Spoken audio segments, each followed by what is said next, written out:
당신은 지금 행복하십니까? 저는 이 질문에 자신 있게 대답할 수 없었습니다. 아니, 대답하고 싶지 않았습니다. 20년 전 저는 한 가지 선택을 했습니다. 그 선택은 누가 봐도 합리적이었고 현명해 보였습니다. 주변 사람들 모두가 축하해줬죠. 하지만 그 선택의 끝에서 저는 텅 빈 집에 홀로 앉아 있습니다. 오늘 제 이야기를 들으시면서 여러분도 한번 생각해 보셨으면 합니다. 지금 내가 하고 있는 선택들이 과연 10년 후, 20년 후의 나를 행복하게 만들 것인가에 대해서 말이죠. 시작하기 전에 부탁드립니다. 이 영상이 여러분의 인생에 작은 울림이라도 된다면 구독과 좋아요 부탁드립니다. 여러분의 작은 클릭 하나가 더 많은 분들께 이 메시지를 전할 수 있게 해줍니다. 그럼 시작하겠습니다. 저는 정말 평범한 사람이었습니다. 매일 아침 7시에 일어나 출근 준비를 하고 8시 30분이면 회사에 도착했습니다. 점심시간에는 동료들과 회사 근처 식당에서 밥을 먹고 저녁 7시가 되면 퇴근했죠. 집에 도착하면 9시쯤 되었고 샤워를 하고 TV를 보다가 잠들었습니다. 주말에도 크게 다르지 않았습니다. 토요일에는 밀린 업무를 처리하러 회사에 나가거나 집에서 회사 메일을 확인했고 일요일에는 피곤해서 거의 하루 종일 잠을 잤습니다. 아내와 대화? 솔직히 말씀드리면 거의 없었습니다. 밥 먹어? 응, 먹었어. 오늘 회사 어땠어? 네, 그냥 그랬지 뭐 정도가 전부였습니다. 아이와는? 더 심했습니다. 아이가 학교에서 무슨 일이 있었는지, 친구는 누구인지, 요즘 무엇에 관심이 있는지 전혀 몰랐습니다. 하지만 저는 이것이 어른의 삶이라고 가장의 책임이라고 믿었습니다. 돈을 벌어와야 가족이 먹고 살 수 있고 아이를 학교에 보낼 수 있고 집을 유지할 수 있다고 생각했으니까요. 그런 제게 어느 날 기회가 찾아왔습니다. 그날은 평범한 화요일이었습니다. 회의실에서 분기 실적 회의가 한창이었는데 팀장님이 저를 따로 부르셨습니다. 가슴이 두근거렸습니다. 혹시 실수한 게 있나, 문제가 생긴 건가 걱정이 앞섰죠. 하지만 팀장님의 입에서 나온 말은 전혀 예상치 못한 것이었습니다. 김 대리, 본사에서 새로운 프로젝트를 맡을 사람을 찾고 있어. 지방 공장에 3년만 내려가면 차장 승진이 확정이야. 연봉도 지금보다 50% 이상 오르고. 어때, 할 수 있겠어? 그 순간 제 머릿속은 온통 숫자로 가득 찼습니다. 50% 연봉 인상, 차장 승진, 3년이라는 시간. 계산기를 두드렸습니다. 3년 동안 벌 수 있는 돈, 승진 후 받을 수 있는 연봉, 그 돈으로 할 수 있는 일들. 아이를 더 좋은 학원에 보낼 수 있고 아내에게 더 좋은 차를 사줄 수 있고 더 넓은 집으로 이사할 수도 있었습니다. 무엇보다 회사에서 인정받는다는 것, 그것이 저에게는 무척 중요했습니다. 저는 단 하루도 고민하지 않았습니다. 그날 저녁 집에 돌아가자마자 아내에게 말했습니다. 여보, 나한테 좋은 기회가 왔어. 지방으로 3년만 내려가면 승진하고 연봉도 많이 오른대. 우리 미래를 위해서 이 기회를 잡아야 할 것 같아. 아내의 얼굴이 굳었습니다. 하지만 저는 그 표정의 의미를 읽으려 하지 않았습니다. 대신 계속해서 말했습니다. 3년이면 금방이야. 그동안 조금만 참아줘. 내가 매달 돈 보내줄게. 그 돈으로 아이 학원비도 내고 너도 하고 싶은 거 다 해. 3년 후면 우리 완전히 달라질 거야. 아내는 한참을 말이 없다가 조용히 물었습니다. 정말 가야만 해? 저는 자신 있게 대답했습니다. 응, 이건 우리 가족을 위한 거야. 나를 믿어줘. 아이에게도 말했습니다. 초등학교 5학년이던 아들은 제 말을 듣더니 고개를 끄덕였습니다. 아빠, 승진하면 더 멋있는 거지? 친구들한테 자랑할게. 저는 아이의 머리를 쓰다듬으며 약속했습니다. 그래, 아빠가 더 잘해줄게. 돈 많이 벌어서 내가 갖고 싶은 거 다 사줄게. 그렇게 결정했습니다. 제 인생에서 가장 큰 선택을 단 하루 만에 말이죠. 지금 돌아보면 그때 제가 진짜 고민했어야 할 것은 연봉이나 승진이 아니었습니다. 아내의 굳은 표정이 무엇을 의미하는지, 아이가 정말 원하는 것이 무엇인지, 그리고 제가 3년 동안 잃게 될 것이 무엇인지를 고민했어야 했습니다. 하지만 그때의 저는 그런 것들이 전혀 중요하지 않다고 생각했습니다. 오직 성공만이, 돈만이, 승진만이 가족을 행복하게 만드는 길이라고 확신했으니까요. 얼마나 어리석었는지 그때는 정말 몰랐습니다. 지방으로 내려간 지 한 달이 지났습니다. 처음에는 모든 것이 낯설었습니다. 새로운 환경, 새로운 동료들, 새로운 업무. 하지만 저는 빨리 적응했습니다. 아니, 적응하려고 노력했습니다. 성공해야 한다는 생각뿐이었으니까요. 주말마다 서울로 올라갈 수 있을 거라고 생각했지만 현실은 달랐습니다. 프로젝트는 생각보다 훨씬 바쁘고 복잡했습니다. 토요일에도 일해야 했고 일요일에는 너무 피곤해서 움직일 수가 없었습니다. 한 달에 한 번 올라가는 것도 힘들었습니다. 처음 몇 달은 전화라도 자주 했습니다. 하지만 시간이 지날수록 전화하는 횟수도 줄어들었습니다. 너무 피곤했고 할 말도 없었습니다. 통화는 점점 짧아졌습니다. 잘 지내? 응, 잘 지내. 아이는? 공부 잘하고 있어. 그래, 나도 바빠서. 다음에 전화할게. 그게 전부였습니다. 6개월이 지났을 때 아이의 생일이었습니다. 저는 선물을 택배로 보냈습니다. 최신 게임기였죠. 비싼 거였습니다. 아이가 좋아할 거라고 생각했습니다. 그날 저녁 아이가 전화했습니다. 아빠 선물 고마워. 그래, 마음에 들어? 비싼 거야. 응. 근데 아빠 생일 파티에는 못 와? 아, 그게. 아빠가 너무 바빠서. 미안해. 다음에 만나면 맛있는 거 사줄게. 알았어. 전화를 끊고 나서 조금 미안했지만 곧 잊었습니다.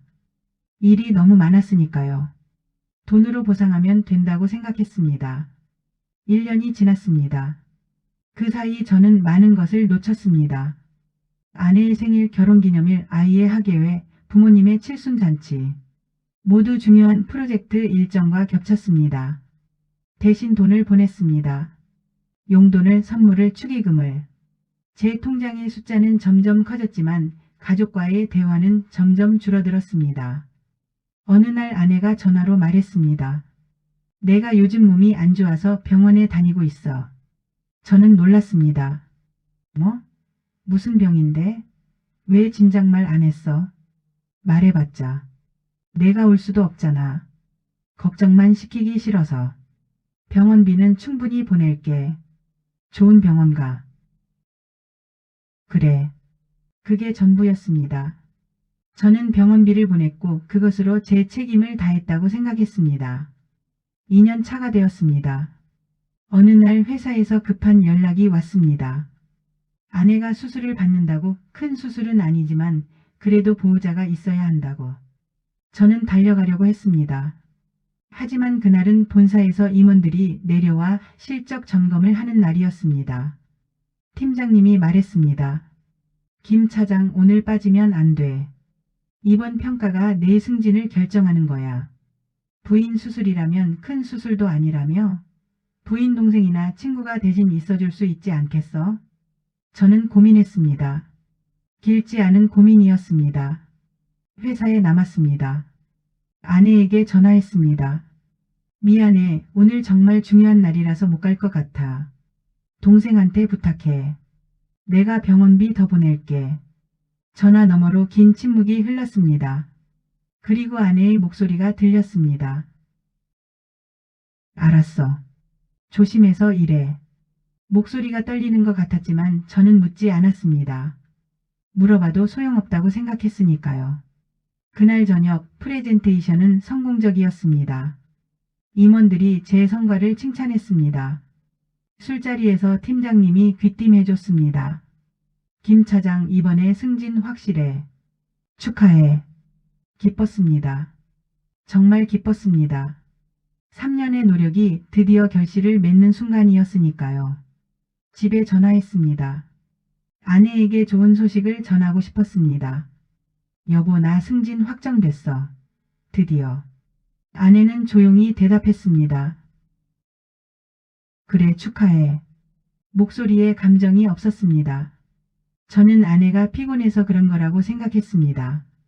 수술은 잘 됐어? 응. 아프면 말해. 좋은 약 사줄게. 그래. 짧은 통화였습니다. 뭔가 이상했지만 저는 그냥 넘어갔습니다. 3년째가 되었습니다. 아들이 중학교 2학년이 되었습니다. 전화할 때마다 통화는 더 짧아졌습니다. 아빠. 응, 아들. 공부는 잘하고 있어? 응. 성적 올랐어? 그냥 그래. 학원은 잘 다니고? 응. 용돈 더 필요하면 말해.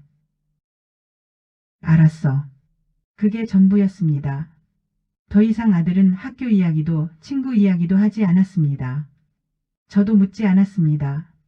대화하는 방법을 잊어버린 것 같았습니다. 그해 봄 아들의 중학교 졸업식이 있었습니다. 아내가 전화했습니다. 졸업식에 올 수 있어? 저는 일정을 확인했습니다. 그날은 신규 투자자 미팅이 잡혀 있었습니다. 중요한 미팅이었습니다. 미안, 그날 중요한 미팅이 있어서. 그럴 줄 알았어. 사진 많이 찍어줘. 나중에 보여줘. 알았어. 전화를 끊고 나서 조금 찜찜했지만 일은 일이니까요. 어쩔 수 없다고 스스로를 위로했습니다. 나중에 아내가 보내준 사진을 봤습니다. 아들이 교복을 입고 꽃다발을 들고 있었습니다. 얼굴은 무표정이었습니다. 웃지 않았습니다. 사진 속에서 저를 찾았지만 당연히 없었습니다. 그 자리에 아빠가 없었으니까요. 그때도 저는 깨닫지 못했습니다. 제가 무엇을 잃어가고 있는지를. 드디어 3년이 지났습니다. 약속대로 저는 승진했습니다. 차장에서 부장으로. 연봉은 처음 약속받았던 것보다 더 올랐습니다. 회사는 제 성과를 높이 평가했고 본사로 복귀 발령이 났습니다. 기뻤습니다. 드디어 집으로 돌아가는 것이니까요. 3년 만에 가족과 다시 함께 살 수 있다는 것이 실감이 나지 않았습니다. 집으로 돌아가는 날 큰 선물을 준비했습니다. 아내에게는 명품 가방을, 아들에게는 최신형 노트북을. 그동안 고생했으니 이 정도는 해줘야 한다고 생각했습니다. 집 앞에 도착했을 때 가슴이 뛰었습니다. 문을 열고 들어가며 소리쳤습니다. 여보, 나왔어. 아들. 아내가 거실에서 나왔습니다. 3년 만에 본 아내는 많이 변해 있었습니다. 머리에 흰머리가 많이 늘었고 표정이 지쳐 보였습니다. 하지만 미소를 지으며 말했습니다. 왔어? 고생했어. 아들도 방에서 나왔습니다. 중학교 2학년이 된 아들은 제가 기억하는 것보다 훨씬 커 있었습니다. 목소리도 변성기를 지나 낮아져 있었습니다. 아빠. 아들. 많이 컸네. 키가 나보다 크겠는데? 아들은 어색하게 웃었습니다. 마치 낯선 사람을 대하는 것처럼. 저는 준비한 선물을 꺼냈습니다. 짜잔. 여보, 이거 내가 갖고 싶어 하던 가방이야. 그리고 아들, 이건 최신형 노트북이야. 공부하는데 도움될 거야. 아내는 가방을 받아들고 고맙다고 말했습니다. 하지만 표정이 밝지 않았습니다. 아들도 노트북을 받고 고맙다고 했지만 기뻐하는 것 같지 않았습니다. 왜 그래? 좋아하는 거 아니야? 아내가 대답했습니다. 좋아. 고마워. 피곤할 텐데 씻고 쉬어. 그렇게 첫날이 지나갔습니다. 다음 날부터 저는 일상으로 돌아갔습니다. 출근하고 퇴근하고. 하지만 뭔가 이상했습니다. 집에 사람은 있는데 소리가 없었습니다. 아침 식사 시간 세 사람이 같은 테이블에 앉아 있지만 대화가 없었습니다. 숟가락 소리만 들렸습니다. 오늘 학교에서 뭐해? 수업. 친구들은 잘 지내? 응. 더 이상 물을 말이 없었습니다. 아들은 밥을 빨리 먹고 방으로 들어가 버렸습니다. 저녁도 마찬가지였습니다. 아내와 저 아들이 같은 공간에 있지만 각자 다른 세계에 있는 것 같았습니다. TV를 보면서도 아무도 말이 없었습니다. 예전에는 TV를 보며 이런저런 이야기를 나누지 않았나? 기억이 나지 않았습니다. 주말이 되었습니다. 저는 가족과 시간을 보내고 싶었습니다. 3년 동안 못 만났으니 밀린 시간을 보충하고 싶었습니다. 이번 주말에 다 같이 놀러 갈까? 어디 가고 싶은 데 있어? 아내가 대답했습니다. 나는 친구들이랑 약속 있어. 아, 그래? 그럼 다음 주에? 다음 주도 약속 있는데. 아들에게 물었습니다. 아들은? 아빠랑 영화 보러 갈래? 나 학원 가야 해. 학원은 하루쯤 빠져도 되잖아. 다음에요. 다음에. 그 다음은 오지 않았습니다. 한 달, 두 달이 지났습니다. 저는 점점 더 명확하게 깨달았습니다. 제가 돌아온 집은 제가 떠났던 그 집이 아니라는 것을. 3년 동안 이 집은 저 없이도 잘 돌아갔고 가족들은 저 없이 사는 법을 배웠습니다. 어느 날 저녁 아내와 단둘이 있게 되었습니다. 아들은 학원에 갔고 여보 우리 요즘 대화가 너무 없는 것 같아. 뭔가 문제 있어? 아내는 설거지를 하다 말고 저를 돌아보았습니다. 문제? 문제가 있을 리가 없지. 다 잘 되고 있잖아. 당신도 승진했고 돈도 잘 벌고. 말투가 이상했습니다. 뭔가 날이 서 있었습니다. 그게 아니라 우리가 예전 같지 않은 것 같아서. 예전? 우리한테 예전이 있었나? 순간 숨이 막혔습니다. 무슨 말이야? 아무것도 아니야. 그냥 피곤해서 그래. 아내는 다시 설거지를 시작했습니다. 저는 더 이상 묻지 못했습니다. 그날 밤 잠이 오지 않았습니다. 아내의 말이 머릿속을 맴돌았습니다. 우리한테 예전이 있었나? 생각해보니 정말 그랬습니다. 제가 지방에 내려가기 전에도 우리는 대화가 별로 없었습니다. 그저 같은 집에 살았을 뿐이지 진짜 가족이었나요? 아들과는 어떻습니까? 아들이 어렸을 때도 저는 늘 바빴습니다. 주말에도 일했고 평일에는 늦게 들어왔습니다. 아들과 제대로 놀아준 기억이 거의 없었습니다. 결국 3년간의 부재는 문제가 아니었습니다. 진짜 문제는 그 전부터 저는 이미 부재했다는 것입니다. 육체는 집에 있었지만 마음은 늘 회사에 있었습니다. 그렇게 1년이 더 지났습니다. 저는 가족과 가까워지려고 노력했습니다. 하지만 노력할수록 더 멀어지는 것 같았습니다. 대화를 시도하면 어색했고 함께 시간을 보내려 하면 어색했습니다. 가족들은 저를 거부하는 것 같지는 않았습니다. 그저 익숙하지 않은 것 같았습니다. 제가 옆에 있는 것에 익숙하지 않았습니다. 저는 점점 집에서도 외로워졌습니다. 사람들 속에서 느끼는 외로움만큼 힘든 것도 없었습니다. 회사에서는 성공했습니다. 인정받았습니다. 하지만 집에서는 아무도 제게 관심이 없었습니다. 제가 오늘 무슨 일을 했는지, 회사에서 무슨 성과를 냈는지, 무슨 고민이 있는지 아무도 묻지 않았습니다.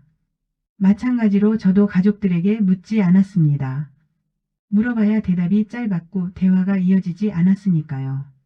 우리는 같은 집에서 살지만 각자의 삶을 살았습니다. 그렇게 시간은 또 흘러갔습니다. 몇 년이 더 흘렀습니다. 아들은 대학생이 되었습니다. 집에서 멀지 않은 대학에 입학했지만 기숙사에서 살겠다고 했습니다. 왜 기숙사에 가려고 해? 집에서 통학하면 되잖아.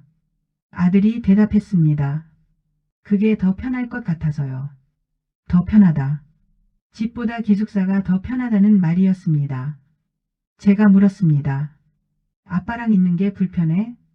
아들은 잠시 망설이다가 조심스럽게 말했습니다. 불편하다기보다는 어색해요, 솔직히.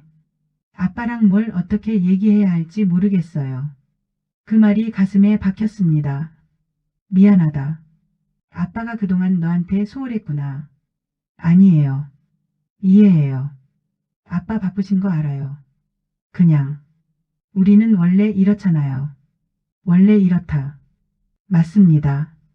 우리는 원래 이랬습니다. 저와 아들 사이에는 늘 거리가 있었습니다. 아들이 집을 나간 후 집은 더 조용해졌습니다. 이제 저와 아내 둘만 남았습니다. 처음에는 둘만의 시간이 좋을 거라고 생각했습니다. 하지만 현실은 달랐습니다. 대화할 거리가 없었습니다. 아이 이야기로 그나마 명맥을 유지하던 대화마저 사라졌습니다. 저녁 식사 시간 숟가락 소리만 들렸습니다. 오늘 뭐 했어? 그냥 집에 있었어. 요즘 건강은 어때? 괜찮아. 그게 전부였습니다. 어느 날 회사에서 부서 회식이 있었습니다. 후배들과 술을 마시며 이런저런 이야기를 나눴습니다. 한 후배가 말했습니다. 부장님은 정말 성공하신 거 아니에요. 저도 부장님처럼 되고 싶어요. 저는 웃으며 대답했습니다. 뭐 그럭저럭 살지. 하지만 집에 돌아가는 길 문득 생각했습니다. 정말 성공한 걸까? 직급은 높아졌고 돈은 많아졌습니다. 하지만 행복한가? 질문에 자신 있게 대답할 수 없었습니다. 집에 도착해 문을 열었습니다. 불이 꺼져 있었습니다. 아내는 벌써 잠든 모양이었습니다. 어두운 거실에 혼자 앉아 있었습니다. 조용했습니다. 너무 조용했습니다. 문득 이런 생각이 들었습니다.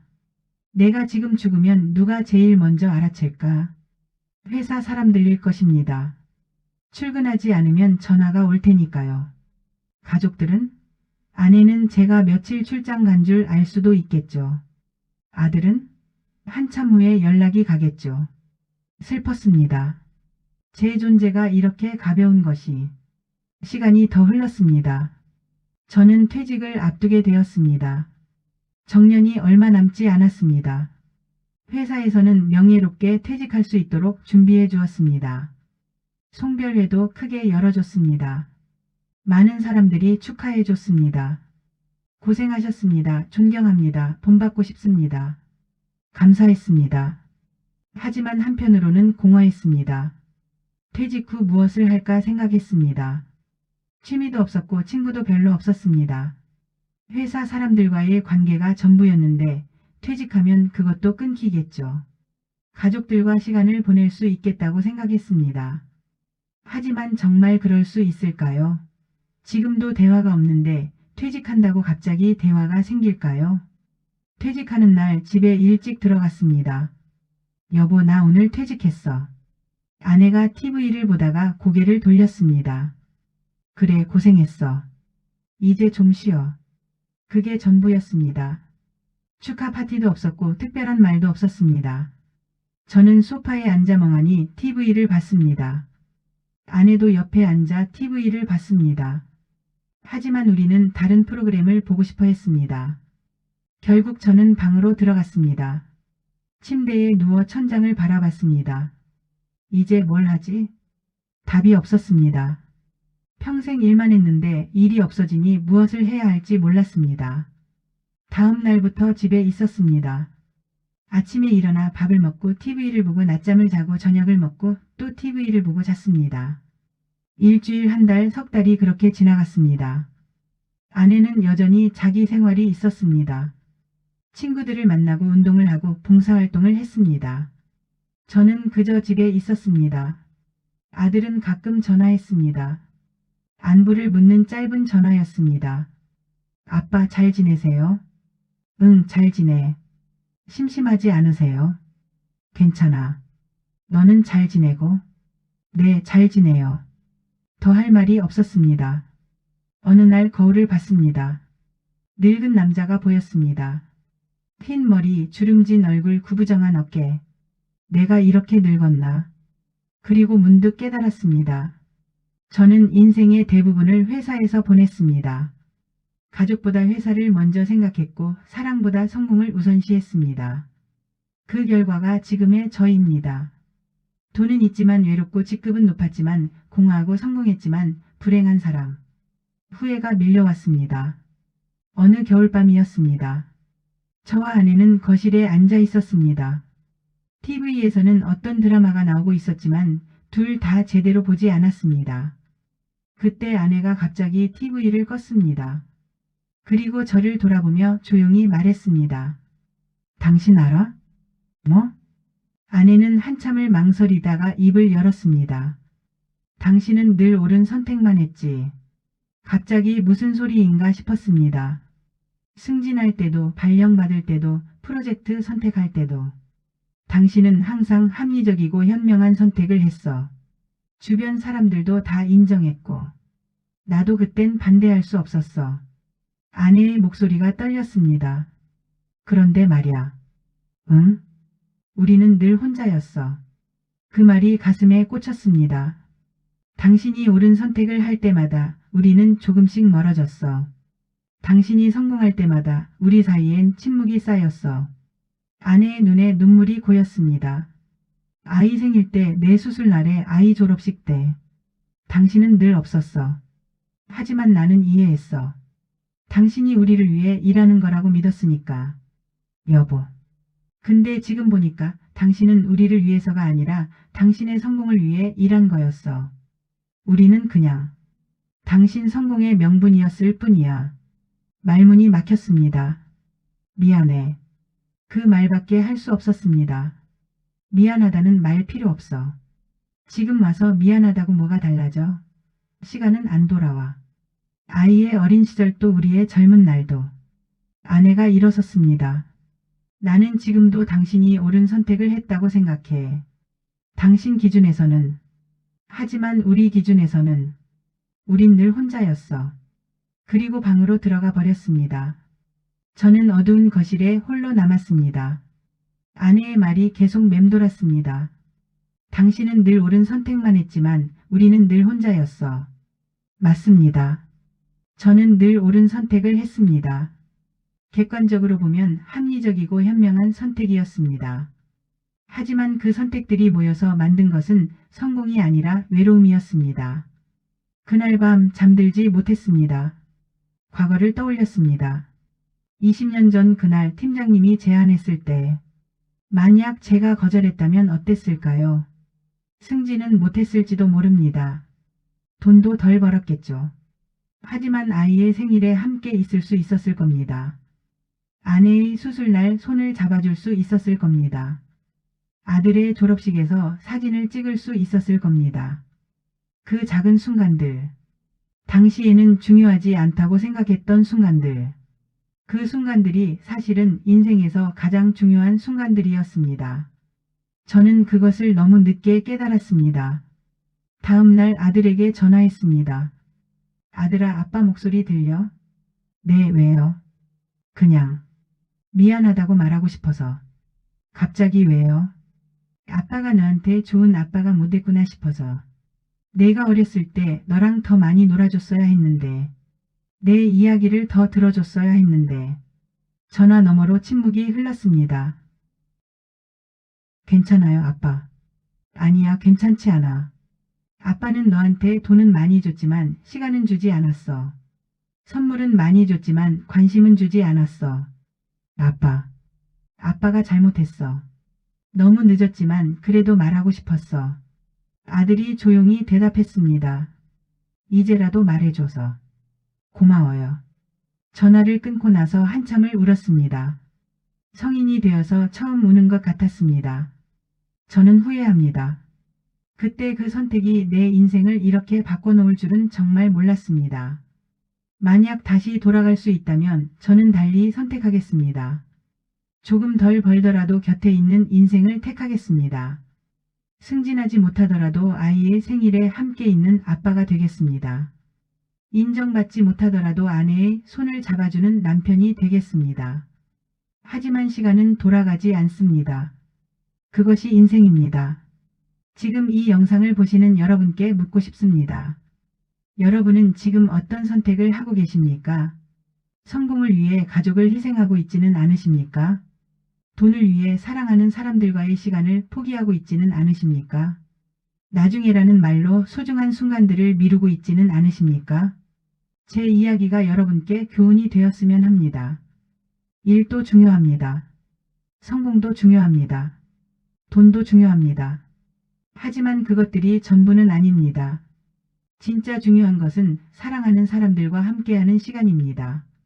그들의 웃음소리, 그들의 고민, 그들의 일상. 그런 것들이 인생을 의미 있게 만듭니다. 저는 그것을 배우는데 평생이 걸렸습니다. 여러분은 부디 저처럼 늦지 않기를 바랍니다. 오늘 퇴근하시면 가족에게 전화하세요. 사랑해라고 말하세요. 주말에는 함께 시간을 보내세요. 아이의 학예회에 가세요. 배우자의 이야기를 들어주세요. 그 작은 순간들이 모여서 행복한 인생이 됩니다. 성공은 언제든 다시 도전할 수 있지만 지나간 시간은 다시 돌아오지 않습니다. 사랑하는 사람들과 함께할 수 있는 지금 이 순간을 부디 소중히 여기시기 바랍니다. 저는 후회하며 삽니다. 여러분은 후회 없는 인생을 사시길 바랍니다. 그때 그 선택의 순간 여러분은 무엇을 선택하시겠습니까? 부디 현명한 선택을 하시길 바랍니다. 진짜 현명한 선택을요. 감사합니다. 자막 구독과 좋아요는 더 많은 이야기를 전하는 힘이 됩니다.